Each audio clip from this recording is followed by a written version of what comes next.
You have to understand God is faithful. నీ జీవితంలో మేలు చేస్తాడు, నీ జీవితంలో ఏది తగిన సమయంలో అది చేస్తాడు. అలసిపోవద్దు, వేసారిపోవద్దు, ఇతరులను చూసి గడ్డిలాగా మొలిసే దుస్తులను చూసి బాధపడిపోద్దు, ఫీల్ అయిపోద్దు.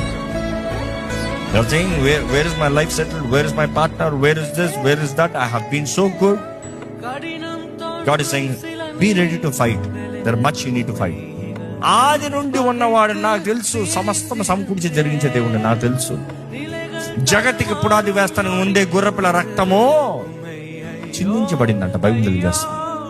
అంటే నీ జీవితంలో నీకు కావాల్సిన రక్షణ విమోచన కార్యము దేవుడి భూగోళాన్ని ప్రారంభించేటప్పుడే God has decided, okay it is done. అందుకని ఆదాము అవ్వ దగ్గరకు వచ్చేటప్పుడు చూస్తే వారు చేసిన తప్పుకి దేవుడు అక్కడ ఇప్పుడు ఏం చేద్దామని ఆలోచిస్తారా, ఇదిగో పలానా పలానా జరగబోతుంది, పలానా పలానా చేస్తాను. He has declared it.